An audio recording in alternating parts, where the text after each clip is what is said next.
We have sacrificed a lot for the creation of this country. Charter of economy ہم کریں, ملک آگے چلے. ہم نہ سلیکٹڈ ہیں نہ فارم 47 والے ہیں. We have shot down the enemy's most modern aircraft, including multiple Rafale jets. A favorite field marshal from Pakistan. آپ دیکھ رہے ہیں خبروں، تبصروں اور تجزیات پر مبنی پاکستان کا سب سے معتبر نیوز شو آن مائی ریڈار کامران خان کے ساتھ. السلام علیکم، میں ہوں کامران خان.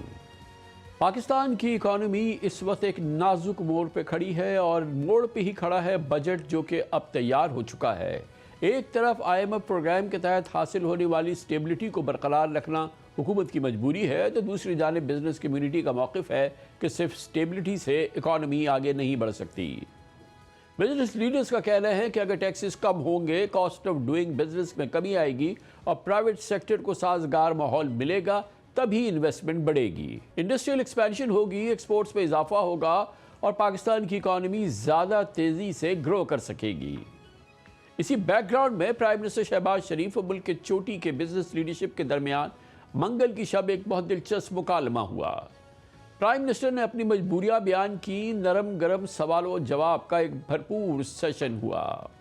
اسی قسم کا ایک سیشن ہماری اطلاعات کے مطابق کل راولپنڈی میں بھی ہوا، جہاں پہ بزنس لیڈرشپ کی ایک اور ملاقات چیف آف آرمی سٹاف اور chief of defence forces field marshal Syed Asim Munir سے ہوئی. بہرحال پرائم منسٹر کی میٹنگ کے حوالے سے یہ ملاقات آنے والے بجٹ کے حوالے سے سب سے بڑے سوالوں کو سامنے لے کے آئی. ایک طرف کاروباری شعبہ گروتھ اورینٹڈ بجٹ چاہتا ہے اور دوسری جانب حکومت کو IMF کے طے شدہ ریونیو ٹارگٹس پورے کرنے ہیں. یوں کاروباری مطالبات اور IMF کی کنڈیشنز کے درمیان بیلنس قائم کرنا حکومت کا سب سے بڑا ٹیسٹ ہے. اسی بیک گراؤنڈ میں بجٹ پیش کرنے میں تاخیر کو بھی اہم قرار دیا جا رہا ہے. مطابق حکومت اور IMF کے درمیان بعض اہم معاملات پر ابھی تک مکمل اتفاق رائے نہیں ہوا ہے. حکومت بجٹ میں کچھ ٹیکس ریلیف، زیادہ PSDP اور دفاعی اخراجات کے لیے اضافی گنجائش چاہتی ہے، جبکہ IMF فسکل ڈسپلن برقرار رکھنے اور آئندہ مالی سال میں GDP کے تقریباً 2% کے برابر پرائمری سرپلس حاصل کرنے پر زور دے رہا ہے. اسی لیے کاروباری برادری کی جانب سے پیش کیے جانے والے ڈیمانڈز بھی غیر معمولی اہمیت اختیار کر گئے ہیں. پاکستان میں کاروباری طبقے کی اس وقت سب سے بڑی شکایت یہی ہے کہ ہائی انرجی کاسٹ، پیچیدہ اور آسمان کو چھوتی ہوئی ٹیکس کی شرح کاروباری سرگرمیوں کو سست کر رہی ہے. وزیر اعظم سے ملاقات میں بزنس کمیونٹی کا کہنا تھا کہ سپر ٹیکس کو ختم کیا جائے یا کم از کم نمایاں حد تک کم کیا جائے. انڈسٹری کے لیے بجلی اور گیس کی قیمتوں میں کمی لائی جائے، ایکسپورٹس کو دوبارہ کمپیٹیٹو بنایا جائے، ٹیکس نظام کو آسان بنایا جائے اور ٹیکس ریفنڈز جلد ادا کیے جائیں، یعنی مجموعی طور پر کاسٹ آف ڈوئنگ بزنس کو کم کیا جائے. اس کے ساتھ ساتھ کاروباری برادری نے زور دیا کہ اب وقت آ گیا ہے کہ بجٹ کا فوکس صرف ریونیو اکٹھا کرنا نہ ہو بلکہ اسے ایکسپورٹ لیڈ گروتھ کی سمت موڑا جائے. ان کا موقف تھا کہ گزشتہ چند برسوں میں اکانومی نے استحکام تو حاصل کیا ہے، لیکن انویسٹمنٹ اور انڈسٹریل ایکسپینشن اس وقت تک واپس نہیں آئے گی جب تک پالیسی کا فوکس گروتھ نہ ہو. اتنی بڑی پاپولیشن ہے پاکستان کی 250 ملین، اور اس کے سامنے جو ہم $30 بلین کا ایکسپورٹ کرتے ہیں is not enough to meet our import needs. ہم لوگوں نے براڈننگ آف ٹیکس بیس کی بات کی کہ ریونیو میجرز آپ کے بڑھیں، لیکن اس طرح سے بڑھیں جس سے آپ کی آگے ایک گروتھ سسٹینیبل انداز میں آ سکے، ایکسپورٹس بڑھ سکے. ہم نے سجیشن کی ہے کہ جو ایک ہماری پالیسی ہے فکس ٹیکس ریجیم کی جو کہ 5 سالوں سے چل رہی ہے، we want to continue that. اب موقع آ گیا ہے کہ جو سیلریڈ کلاس ہے اور جو بزنس ہے ان کے اوپر ٹیکس کے بوجھ کو کم کیا جائے اور جو انڈاکومنٹڈ سیکٹرز ہیں ان کو ٹیکس میں لایا جائے تاکہ ملک میں آسانی پیدا ہو اور مزید ترقی کی طرف پاکستان جا سکے. وزیر اعظم شہباز شریف نے بزنس لیڈرز کو یقین دلایا کہ اکانومی اب اسٹیبلٹی کے مرحلے میں داخل ہو چکی ہے اور اگلا مرحلہ گروتھ کا ہونا چاہیے. وزیر اعظم کا کہنا تھا کہ حکومت انفارمل اکانومی کو ٹیکس نیٹ میں لانے کی کوشش کرے گی، جبکہ انڈسٹری، ایگریکلچر اور IT سیکٹر کو خصوصی پالیسی سپورٹ فراہم کی جائے گی. اس بجٹ میں کیا ہے یہ حقیقت تو اللہ ہی جانتا ہے، مگر 10 جون کو جب بجٹ سامنے آئے گا تو صورتحال سامنے آئے گی. مگر خبروں کے مطابق اس ملاقات کے دوران حکومت کی جانب سے چند عملی پازیٹیو ایکشنز کے اشارے سامنے آئے. حکومت نے یقین دہانی کرائی ہے کہ زیر التوا ٹیکس ریفنڈز 15 جون تک کلیئر کیے جائیں گے. ایکسپورٹ ری فائنانس اسکیم کی شرح جون 27 تک 4.5% برقرار رکھی جائے گی۔ اس کے علاوہ ٹیکس نظام کی ڈیجیٹائزیشن، ٹیکس ٹرائبونل اور کمرشل کورٹس میں ریفارمز ہوں گی، لاجسٹکس اور ٹرانسپورٹ اور انفراسٹرکچر کو بہتر بنانے کے منصوبے بھی ہوں گے۔ مگر ان وعدوں پر عمل درآمد ہوتا ہے اور اس کے اثرات براہ راست انویسٹمنٹس، ایکسپورٹس اور بزنس کانفیڈنس پہ پڑ سکتے ہیں۔ جب یہ ہوگا تو اسی وقت اس کا سامنے آئے گا۔ اس قسم کے وعدے ہم سنتے رہتے ہیں۔ تاہم اصل سوال اب بھی باقی ہے کہ کیا حکومت IMF کا 15.26 ٹریلین روپیز کا ریونیو ٹارگٹ پورا کرتے ہوئے کاروباری برادری کو حقیقی ریلیف دے پائے گی؟ کیونکہ اگر ٹیکسز کا بوجھ انہی ٹیکس پابند کاروبار جو کہ ٹیکس پابندی سے دیتے ہیں اور موجودہ ٹیکس پیئرز پر جو ٹیکس پابندی سے ادا کرتے ہیں انہی پہ بڑھتا رہا تو گروتھ کی رفتار اور کم ہو جائے گی۔ حکومت اگر واقعی ٹیکس چور اکانومی کو ٹیکس نیٹ پہ لانے اور کاسٹ آف ڈوئنگ بزنس کم کرنے اور ایکسپورٹس کو فروغ دینے میں کامیاب ہوتی ہے تو یہ اکانومی کو ایک نئے گروتھ سائیکل میں داخل کرنے کا موقع فراہم کر سکتا ہے۔ بہت امپورٹنٹ یہ زمانہ ہے، بہت important conversation, questions and answers, Pakistan کی اکانومی کے کرٹیکل ایشوز پہ ڈیبیٹ ہو رہی ہے۔ کل جیسے کہ میں نے آپ کو بتایا پرسوں پرائم منسٹر اور پاکستان کے بزنس لیڈرشپ کی ایک بہت امپورٹنٹ ملاقات ہوئی اور جس میں یہ تمام چیزیں جو ہیں وہ کھل کے سامنے آئیں۔ اس موقع پہ موجود تھی پاکستان بزنس کونسل، پاکستان کے بزنس کی سب سے ممتاز تنظیم، اس کی chairperson doctor Zeelaf Munir. Doctor Zeelaf Munir اس وقت ہمارے اسٹوڈیو میں موجود ہے۔ بہت بہت شکریہ ڈاکٹر صاحب، آپ نے ہمیں جوائن کیا ہے۔ اوورآل آپ کیا پرسیپشن لے کے آئیں اس میٹنگ میں؟ ایک طرف تو آپ نے اپنی کمیونٹی کی بات سنی اور آپ خود چیئرپرسن ہیں پاکستان کے سب سے بڑے جو بزنس جو گروپ ہے اس کا، آپ کا سینس کیا تھا کہ اس وقت ہم as we enter the budget season ہماری اکانومی اور جو ہمارے جو پرابلم ہیں، جو ہمارے اس وقت سب سے کرٹیکل ایشوز ہیں کہ ہماری گروتھ جو ہے وہ اسٹیگنیٹ ہے، کوئی 3.4% کے اراؤنڈ ہے، تو یہ اس میں کوئی بہتری آنے کے آگے چانسز ہیں؟ یہ جو گلوبل لیول کے ٹیکسیشن ہے اس میں کچھ کمی آنے کے چانسز ہے؟ کوئی بریدنگ اسپیس ملنے کے چانسز ہیں؟ شکریہ بہت بہت Kamran, really pleasure being here again. ہم وہاں پہ پرائم منسٹر صاحب نے بلایا تھا کہ ہم سے سمجھیں کہ کیا ہم لوگوں کے مسئلے مسائل کے علاوہ ہماری کیا ویوز ہیں اکانومی پہ، اور بزنس کمیونٹی، پرائیویٹ سیکٹر جو ہے وہ کیا سجیشنز لے کے آتا ہے۔ ہم لوگوں کا سینس یہ تھا کہ وہ سن رہے تھے، جو ان کے ساری کیبنٹ تھی وہ بھی وہاں پہ سن رہی تھی۔ اب آگے سے وہ کیا کرتے ہیں وہ تو جب بجٹ آئے گا تو تب دیکھیں گے، لیکن ان کی باتوں سے یہ لگ رہا تھا کہ وہ سمجھ رہے تھے کہ اگر ہم اس بجٹ میں، اچھا بجٹ وہ ہوگا جس میں اسپیس ملے کہ پروڈکٹیو انویسٹمنٹ جو ہے وہ ہو سکے، نیو انویسٹمنٹ، جو بھی انویسٹمنٹ ہو، لوکل انویسٹرز کی انویسٹمنٹ، سب سے پہلے لوکل انویسٹرز کی انویسٹمنٹ ٹارگٹ کرنی چاہیے۔ جو انویسٹمنٹ ہو وہ پروڈکٹیو سیکٹرز میں ہو جس سے جابس کریٹ ہوں۔ آپ کو پتہ ہے اگلے 10 سالوں میں 25 سے 30 ملین جابس کی ضرورت ہے پاکستان کو۔ وہ جب تک پروڈکٹیو سیکٹرز میں نہیں ہوں گی جس میں مینوفیکچرنگ، ایکسپورٹ لیڈ مینوفیکچرنگ اور ہیومن ڈیولپمنٹ، IT کے لیے، یہ اس قسم کے سیکٹرز ہیں جس میں انویسٹمنٹ کی ضرورت ہے، جو پروڈکٹیو ہوں گے پاکستان کے لیے اور جابس کریٹ کرنے کے لیے، غربت کم کرنے کے لیے۔ تو یہ ہمارا فوکس تھا کہ ہم سمجھتے ہیں کہ مشکلات کیا ہیں، لیکن sustainable growth is the only way جس سے آپ جابس کریٹ کر سکتے ہیں اور اکانومی کے پہیے چلا سکتے ہیں۔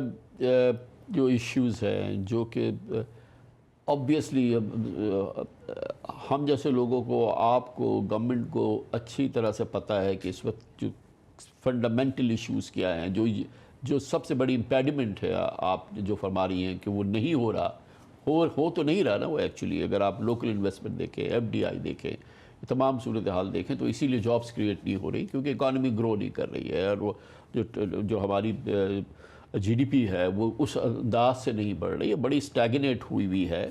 تو کی ایشوز جو ہیں وہ تو ہائی لائٹ ہوئے، مگر اگر آپ اس کو ریپیٹ کریں اور اس پر کیا رسپانس تھا، کیونکہ آپ اپنی طرف سے بول دیں وہ کہ ہمیں پتہ ہے، تو پھر why to have this session, آپ کیوں ملے تھے، کیا بات ہوئی تھی کہ جو کہ اب ہمیں نظر آیا ہے سامنے کہ بجٹ پہ اس میں کوئی ریلیف ہو؟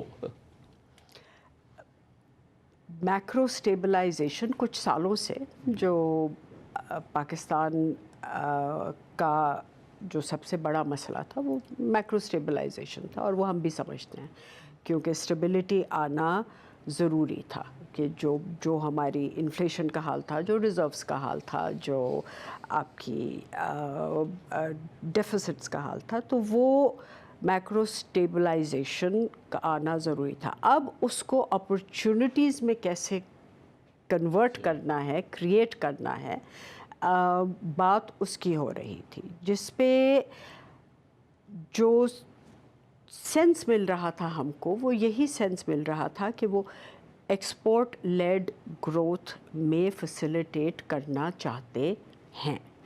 وہ یہ بھی سمجھتے ہیں کہ لیول پلینگ فیلڈ، ہمیں کوئی اسپیشل ٹریٹمنٹ نہیں چاہیے ہے، ہمیں لیول پلینگ فیلڈ چاہیے ہے۔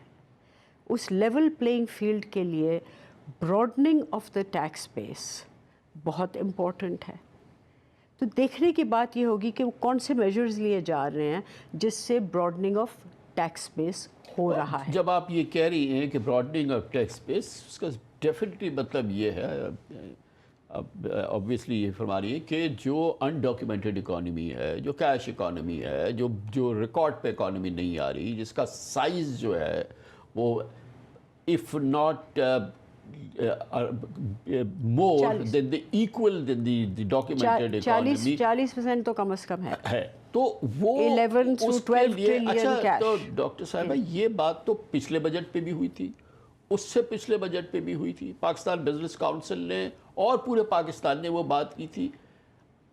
یو آر دا، اس کے ساتھ ساتھ کہ آپ پاکستان بزنس کاؤنسل کی چیئرپرسن ہیں، آپ ایک بڑے بزنس کو بھی لیڈ کرتی ہیں جس کا بڑا آپ بالکل آپ پلس پہ ہیں کہ آپ کو پتہ چلتا ہے کہ ڈاکیومنٹڈ اکانومی ہو رہی ہے، کتنی اکانومی ڈیجیٹل ہو رہی ہے، کتنی میجر کنزیومر گروپ۔ تو اب آپ کا اپنا پرسنل سینس کیا ہے کہ کتنی واقعی اکانومی میں جو ہے وہ ڈیجیٹائزیشن آئی ہے، کہ وہ ٹیکس نیٹ کے اندر آئی ہے؟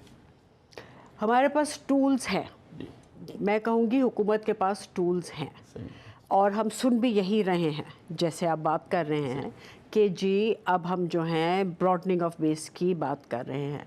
اب دیکھنے کی بات یہ ہوگی کہ اس کی امپلیمنٹیشن کیا ہے، ٹھیک ہے۔ اب ہم بالکل یہ جانتے ہیں، یہ سمجھتے ہیں کہ 40% سے زیادہ اگر آپ کی انڈاکیومنٹڈ اکانومی ہے تو اس کا بوجھ کب تک ڈاکیومنٹڈ سیکٹر برداشت کر لے گا؟ اور اس کا مطلب صرف ڈاکیومنٹڈ سیکٹر کو بوجھ برداشت کرنے کا نہیں ہے، اس کی وجہ سے انڈائریکٹ ٹیکسیشن کی وجہ سے ایک جو کامن مین ہے اس کا بھی بوجھ بڑھ رہا ہے۔ اگر ٹیکسز کم ہوں گے تو سب کے لیے، اگر سب ٹیکس دیں گے، ٹیکسز سب کے لیے کم ہوں گے۔ اب جہاں تک آپ بات کر رہے تھے کہ یہ دیکھیے، یہ تو سب ہم پاکستان بزنس کاؤنسل میں ہم لوگ جو ہیں 100 سے زیادہ ممبرز ہیں، یہ فارمل ڈاکیومنٹڈ سیکٹر کو ریپرزینٹ کرتا ہے، کوئی ٹریڈ باڈی نہیں ہے، کوئی انڈسٹری باڈی نہیں ہے، ٹھیک ہے، کوئی انڈسٹریل لابی باڈی نہیں ہے۔ ہم ایڈووکیسی کرتے ہیں کہ ایک بزنس انوائرمنٹ اور اکانومی میں گروتھ آئے، اور ہمارے نام میں سب سے پہلا نام ہے پاکستان، ہم پاکستانی ہیں اور ہم پاکستان کے لیے بہتری چاہتے ہیں۔ اور اگر 1/3 آف دا ٹیکسز جو ہے وہ ہماری ممبر کمپنیز سے آ رہا ہے، ٹھیک ہے، ہم 40% ایکسپورٹ ہماری ممبر کمپنیز سے آ رہی ہے۔ اب میجر سٹیک ہولڈر ہیں پاکستان کی اکانومی کے، میجر سٹیک ہولڈر ہیں، 3 ملین سے زیادہ جابز ہم کریٹ کر رہے ہیں۔ تو اگر ہم یہ بات کرتے ہیں کہ ہمیں ڈاکیومنٹڈ اکانومی کو لیول پلینگ فیلڈ چاہیے ہے، تو ہم ان بیسس پہ بات کرتے ہیں کہ جب ہم اگر اپنے ایسٹیمیشنز کرتے ہیں اس کے مطابق اگر 11 سے 12 جو ہے ٹریلین وہ آپ کا کیش ان سرکولیشن میں ہے، جو کہ آپ بھی جانتے ہیں, ہم بھی جانتے ہیں کہ یہ کب تک ایسے یہ چل سکتا ہے. اگر ہمیں گروتھ چاہیے ہے تو ہم جب تک نیٹ کو نہیں بڑھائیں گے ہم کیسے جو ہمارے جو ساری ضروریات ہیں وہ پوری کریں گے. ڈاکٹر صاحبہ مجھے یہ بتائیے کہ یہ بات ہم پچھلے سال بھی, اس سے پچھلے سال بھی, اور ڈے ان ڈے آؤٹ کر رہے ہیں. As you went to this meeting, تو آپ کے پاس فیڈ بیک کیا تھا فرام دا گراؤنڈ آپ کے ممبرس کی طرف سے کہ یہ from last year to this year کتنی ڈیجیٹائزیشن ہو گئی ہے, کتنی اس میں بہتری آ گئی ہے؟ کیونکہ as you went to this meeting جو کرنسی ان سرکولیشن تھی وہ وہی تھی, تقریباً 12 ٹریلین کے قریب ہے. تو اٹ شوز کہ نہ جانے کیا ہوا ہے, ادروائز تو یہ 12 ٹریلین کی کرنسی ان سرکولیشن تو نہیں ہوتی نا. ہم لوگوں کی اسیسمنٹ یہ ہے کہ ٹولز موجود ہیں, ٹولز موجود ہیں. اب ڈیزیشن کے چاہے آپ نے خود ہی جیسے بات کی کہ چاہے ہم ڈیجیٹل والیٹ سے لے کے ڈیجیٹل ٹرانزیکشنز پی او ایس لگے ہوئے ہیں, ریٹیل پہ نادرا کا آپ کے پاس سارا ڈاکیومنٹیشن ہے, بینکس آپ کے کنیکٹڈ ہیں. there is a broad understanding and consensus کہ جو یہ کرنسی ان سرکولیشن ہے اس کا بہت بڑی majority is in bank accounts which is you know کہ پاکستان میں جو ہے وہ تقریباً 5 کروڑ بینک اکاؤنٹس یا اس سے زیادہ بینک اکاؤنٹ ہے. ٹیکس پیئر ایکٹیو جو ہیں وہ 40 لاکھ ہیں. ایگزیکٹلی. سو اب نان فائلر کے لیے آپ کیا کر رہے ہیں, آپ ان کے لیے کیسے جو گیپ ہے بٹوین جو ان کو کرنا چاہیے ان کو ٹیکس نیٹ میں فائلر کو لانے کے لیے, آپ ان کو جو ہے it make it more difficult to remain a non filer. To remain a non filer is going to cost them more than becoming a filer. اس قسم کے آپ کو کرنے پڑیں گے اقدامات. امپلیمنٹیشن ٹولز ہیں, امپلیمنٹیشن کے لیے اب کام کرنا چاہیے. یہ آپ نے بالکل صحیح بات کی, ہم یہ تو سن رہے ہیں, کتنے سالوں سے سن رہے ہیں, ٹھیک ہے, کہ یہ ہو رہا ہے. اب جو ہے فوکس امپلیمنٹیشن پہ ہونا چاہیے کہ یہ امپلیمنٹ کریں اور اس کو. تو آپ کیا سینس لے کے آئی ہیں اس میٹنگ سے کہ when the budget is announced on 10th تو in the weeks and months to follow پچھلے فائنینشیل سے اگلے فائنینشیل میں زیادہ کنڈیوسیو حالات ہوں گے for business, for economy, for growth? آپ کو لگ رہا ہے کہ کچھ بہتر ہوگا کیونکہ گنجائش ہے اب جو ہے 3 سال کی اسٹیبلٹی کے بعد یا جو کنسالیڈیشن ہوئی ہے اس کے بعد ایک روم تو اویلیبل ہے کہ جس میں کہ گورنمنٹ تھوڑا سا انیشیٹو اناؤنس کرے. جو بھی فسکل سپیس اویلیبل ہو,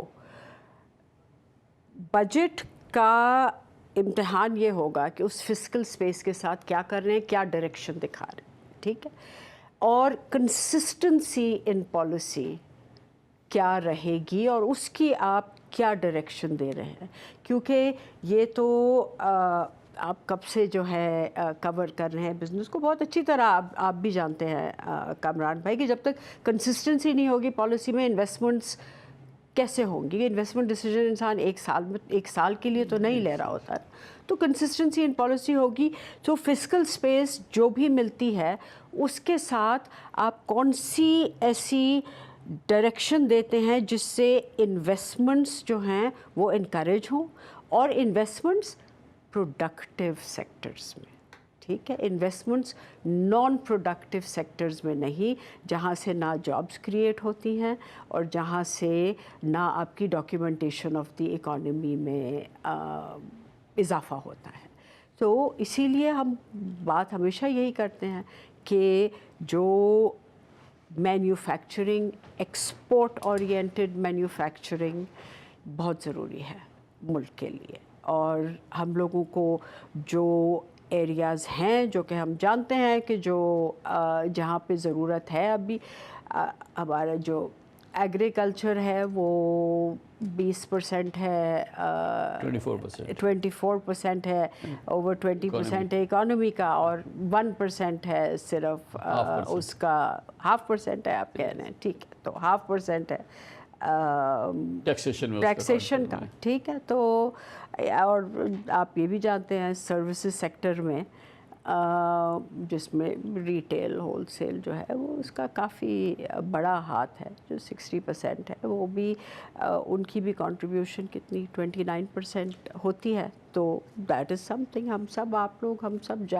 جاتے ہیں، ہم لوگ اب جائیں ریسٹورینٹس میں جائیں، بھرے ہوئے ہوتے ہیں. ٹھیک ہے. پاکستان میں شاید ہی کوئی اچھی پہچان والا سینئر اکانومسٹ یا ٹیکس امور کا ماہر ہو جو یہ نہ کہے کہ پاکستان کی اکانومی اس وقت تک اپنے پیروں پر کھڑی نہیں ہوگی جب تک پاکستان کی کھرب پتی ایگریکلچر اکانومی کو ٹیکس نیٹ میں نہیں لایا جاتا. اب سوال یہ ہے کہ وہ کون سی حکومت ہے جو ہمت کرے، جو سیاست و پارلیمنٹ پر چھائی ہوئی کھرب پتی زرعی لابی کو باقاعدہ ٹیکس دینے پہ مجبور کرے. کیا آپ جانتے ہیں کہ زراعت کا پاکستان کی اکانومی میں تقریباً 24% حصہ ہے، 1/4 زراعت ہے، لیکن قومی ٹیکس آمدن میں اس کا حصہ 1% بھی نہیں ہے. یہی وہ کانفلکٹ ہے، یہی وہ تضاد ہے جو ہر بجٹ کے موقع پہ سامنے آ جاتا ہے، اور اس بار بھی IMF پروگرام کے تحت یہ بحث پہلے سے کہیں زیادہ شدت اختیار کر چکی ہے. زراعت پاکستان کا دوسرا بڑا معاشی شعبہ ہے، لاکھوں لوگوں کا روزگار اس سے وابستہ ہے، ایکسپورٹس کا ایک بڑا حصہ زرعی پیداوار سے جڑوا ہوا ہے، اور اکانومی کی بنیاد بھی یہی شعبہ ہے. لیکن جب ٹیکس کی بات آتی ہے تو تصویر یکسر مختلف ہے. ایک اور حکومت، ایک اور وزیر خزانہ، اب کی بار محمد اورنگزیب، مگر زراعت اس میں شامل نہیں ہے. ٹھیک ہے، آپ کہیں گے کہ یہ پروونشل ہے، مگر گورنمنٹ تو آپ کی ہے. فور گاڈ سیک ایک بار پھر ہی ہم نے بخش دی 20% GDP کو ہم ٹیکس نہیں کرنا چاہتے. صوبوں کے ساتھ مشاورت اس میں ہم کریں گے، نیشنل فسکل پیکٹ کی طرف ہم آگے جائیں، کیونکہ دیکھیں اس میں یونیلیٹری ہم کچھ نہیں کر سکتے، تو اس کو مشاورت کے ساتھ ہم نے لے کر چلنا ہے. کیونکہ دیکھیے صوبوں میں ریونیو بڑھانے کی انسینٹیوائزیشن کی ضرورت ہے. اسی طرح جو ڈیوالٹ سبجیکٹس ہیں ان میں بھی ان کے ساتھ بات چیت جاری ہے. وزیر اعظم نے ایک با اختیار کمیٹی بنا دی ہے، ہمیں 2 سے 2.5 مہینے دیے گئے ہیں کہ آ کر اس میں فرم پلانز دیں. تو دیکھیے whether it's agriculture, whether it's retailers, whether it's real estate, یہ جو ہے انڈر ٹیکس سیکٹرز ہیں، اور for me this is very important کہ at least we get started. اب ہم اس کو شروع کرنے جا رہے ہیں. یہ اس لیے ہم نے چلایا کہ اورنگزیب صاحب کو اور حکومت کو یاد رہے کہ یہ باتیں اب پرانی ہو گئی ہیں. ایگریکلچر ٹیکس کے حوالے سے اکثر یہ دلیل دی جاتی ہے کہ یہ صوبائی معاملہ ہے اور اسی لیے FBR ایگریکلچر انکم ٹیکس نہیں عائد کر سکتا. آئینی طور پہ بات درست ہے. 18ویں ترمیم کے بعد ایگریکلچر انکم ٹیکس مکمل طور پہ صوبائی دائرے اختیار میں ہے. تاہم یہ آرگیومنٹ مکمل تصویر نہیں پیش کرتا، کیونکہ ایجوکیشن اور ہیلتھ بھی تو بنیادی طور پہ پروونشل شعبے ہیں، لیکن ان سے حاصل آمدن پر FBR ٹیکس وصول کرتا ہے. اگر یہ دونوں سیکٹرز کی آمدنی پر ٹیکس کے دائرے میں آ سکتی ہے تو پھر ایگریکلچر انکم کو مسلسل خصوصی VIP تحفظ کیوں حاصل ہے؟ اور اس کے پیچھے، اس کی پشت پر ہے وہ کھرب پتی زمیندار مافیا جو کہ اسمبلیز میں بیٹھی ہوئی ہے. معاشی ماہرین کے مطابق اس کی وجہ آئین سے زیادہ سیاسی ہے. گزشتہ کئی دہائیوں سے صوبائی حکومتیں بڑے زمینداروں پہ مؤثر ٹیکس عائد کرنے میں ناکام رہی ہیں یا کرنا ہی نہیں چاہتی، کیونکہ جن حکومتوں نے زرعی مالداروں کو ٹیکس نیٹ میں لانا ہے ان کی فیصلہ سازی پر پورا غلبہ زراعت سے منسلک سیاستدانوں کا ہے.